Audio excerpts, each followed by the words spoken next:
Bonsoir à tous. Je vais commencer tout de suite par me présenter. Moi, c'est Cyril, je suis développeur, voilà, je me définis comme ça.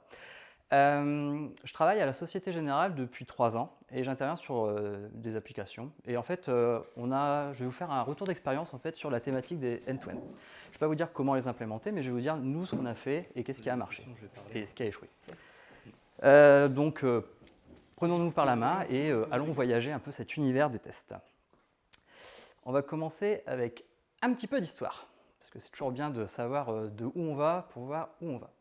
De où on part pour voir où on va. 2017, le projet que je vais vous parler, il est vieux. Il y a du code legacy, il y a beaucoup de développeurs, de développeuses qui sont intervenus dessus. La code base est grosse. Initiation de test end-to-end avec une technologie que je ne connaissais pas qui s'appelle Nightwatch. C'est Amazon, grosso modo. 2019, on a l'arrivée du terme flakiness. Je ne sais pas si c'est un terme dont vous avez l'habitude.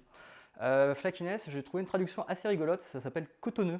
Bon, c'est tout mignon, tout ça, ça cache un peu l'arbre qui est à la forêt.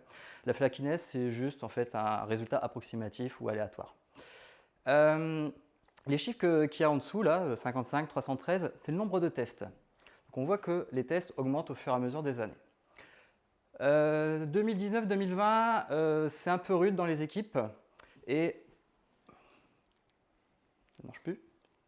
Si ça marche. Alors je suis désolé pour la qualité du screen, mais la flakiness, on voit que ça fait de la peine aux équipes et on a des développeurs qui perdent un peu la raison. Du coup, 2020, qu'est-ce qu'ils décident de faire? C'est d'installer un nouvel outil pour gérer cette flakiness. On se dit, ouais, c'est l'outil qu'on utilise qui n'est pas bon, donc on va tester quelque chose de nouveau. En même temps, la technologie évolue, donc on va sur du Playwright. On mixe ça avec du Cucumber, etc. Il y a une approche TDD, BDD. On est content. On a deux nombres maintenant, des tests de l'ancienne technologie qui était du test café et de la nouvelle, donc en Playwright Cucumber. On fait un peu la balance entre les deux. Moi, j'arrive dans l'équipe en 2022. Ouais, je suis tout nouveau, je comprends rien à ce qu'il y a.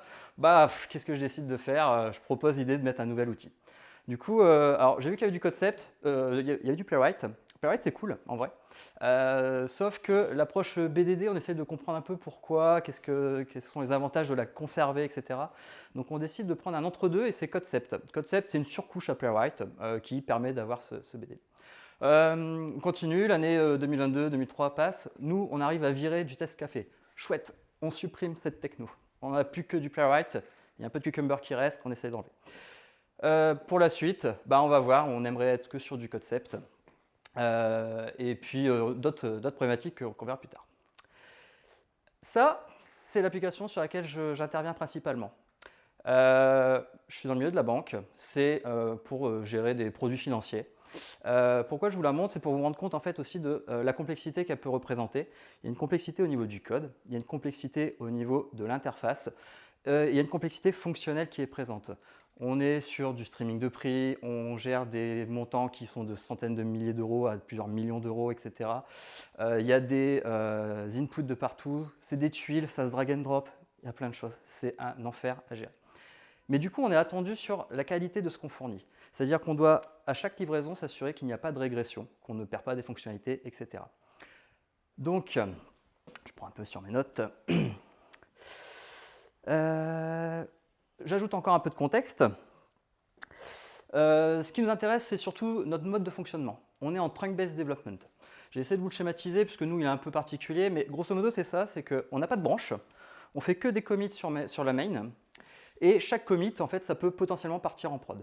Il y a un build, ça crée un livrable. Ce livrable, on le teste. S'il est OK, on peut le envoyer en prod, en fait. On a notre filet de sécurité qui sont les tests. Niveau de test, on est à peu près sur 350 tests end-to-end. End-to-end, non-régression, bout en bout. Voilà, c'est un peu les mêmes thématiques. Et on est sur 1200, 1500, ça évolue à chaque fois, de tests unitaires et de tests d'intégration. Donc vraiment que sur la partie front. On est une équipe qui faisons que du front avec un petit peu de back, mais le back c'est du passe-plat, donc on n'a pas de problématique par rapport à ça. Et on est sur du Kanban, on délivre, voilà, on n'est pas sur du Scrum pur, on a un truc hybride mais qui marche très bien. Si on lance tous les tests end-to-end, on en a pour environ 2 heures. C'est une problématique. Du coup, l'équipe, en fait, elle s'est réunie on s'est réunis au tout début en essayant d'identifier ce qui allait pas, qu'est-ce qu'on veut faire, comment on veut améliorer. Et on s'est réunis à la fin et on a refait un peu une rétrospective sur tout ça. Et du coup, on a identifié 3 axes. Les 3 axes, ça va être la maintenabilité, la stabilité par rapport à la flakiness et l'interprétation des résultats. Un peu vite parce que je suis un peu à la bourre. Pour faire simple, qu'est-ce qu'on a mis en place pour résoudre la maintenabilité? On évite l'overengineering. On a fait beaucoup de discussions d'équipe, des prises de décision qu'on a mis dans un ADR. Donc, je ne sais pas si vous connaissez les ADR, mais c'est en fait un espèce de document où on va regrouper ce qu'on décide pour l'équipe, pour le produit, etc. Beaucoup de documentation, on a de mieux en mieux documenté. Fake versus mock, je ne vais pas rentrer dans le détail, mais grosso modo, c'est une partie back qui a une certaine intelligence plutôt que juste envoyer bêtement un JSON. Et beaucoup de librairies partagées pour répandre ça dans les différentes équipes. Comment gérer la flakiness? Ce que vous voyez sur ma droite, à gauche, c'est un peu l'état qu'on avait au quotidien. Quand on voit ça, on est déprimé, on n'a pas envie de bosser, on ne sait pas comment faire, on ne sait pas comment s'y prendre.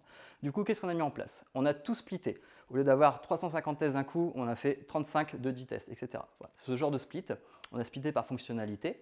On a optimisé après avec tout ce qu'on pouvait, tout ce qui est Kubernetes, Terraform, etc. pour faire pop des machines à la volée et tout, donc pour avoir des machines sur lesquelles on va lancer nos tests plus rapidement.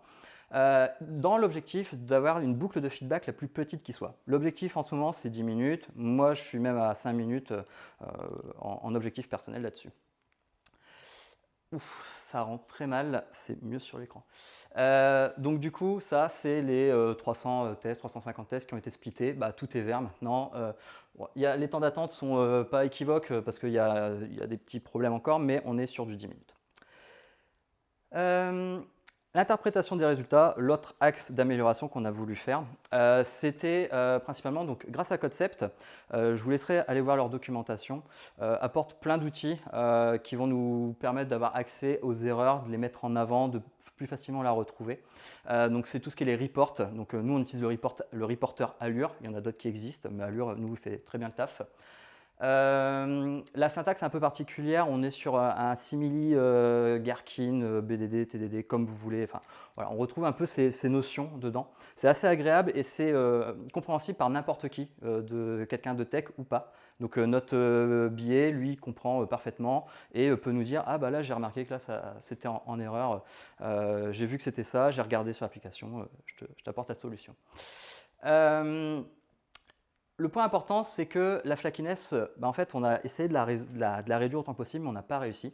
Elle est toujours présente, sauf qu'elle est maintenant indépendante de notre volonté. Ça va être une machine un peu plus faible en ressources, un réseau qui va être un peu plus faible au moment de la requête. La requête, elle met 2 secondes d'habitude, et là, elle met 2,3 secondes. Et petit à petit, on ne peut plus tout gérer. Donc l'idée, en fait, ça va être de la prendre en compte dans notre interprétation. Le petit bonus approche statistique, ce sera pour après. Voilà juste un peu le report Allure. Je retrouve mon screenshot, je retrouve la step à laquelle ça a fail, le petit message d'erreur, donc nous on peut les personnaliser, etc. On comprend que je setup une tuile, je remplis une expiry date, etc. C'est assez verbeux, donc c'est cool pour le partager et mieux comprendre nos problématiques. Approche statistique, c'est quelque chose qu'on est en train de creuser. À partir du moment où on a ce genre de data, on a de l'historique. Quand vous voyez ça, l'idée c'est de se dire bah, ça a l'air plutôt ok, d'accord, là il y a un pic rouge, mais en fait après il a disparu. Donc si c'est ça, bah, en fait je peux mettre en prod mon application, elle est plutôt ok en fait.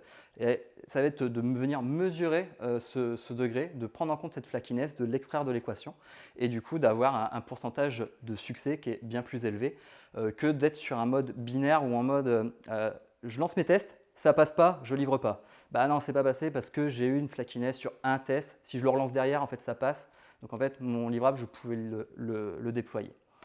Il y a un super article qui a été fait par Facebook Meta en 2020, donc je vous ai mis le QR code vers cet article-là. Ça explique ça, c'est des formules mathématiques, statistiques hyper intéressantes. Ça prend en compte le fait est-ce que votre code a changé ou pas. Ça va retirer vraiment cette partie de la flakiness de l'équation qui est la pire chose qu'on a à gérer. Et pour terminer, qu'est-ce qui nous attend pour la suite? Donc, je vous ai dit l'approche statistique, c'est ce qu'on aimerait, vers ce qu'on veut tendre. On est actuellement sur du Jenkins. Pour des raisons de groupe, on va passer sur du GitHub Action. Donc du coup, on va perdre ce qu'on a actuellement sur Jenkins. Donc il y a cette migration à prendre en compte. Et notamment comment visualiser la data, l'agréger, etc., qui est déjà en place sur Jenkins. Mais GitHub Action ne propose pas la même chose. Et on a quelques problèmes encore. Donc voilà, il y a des outils qui se portent devant nous comme Datadog ou Grafana. L'autre chose, c'est cloisonner davantage l'exécution des tests.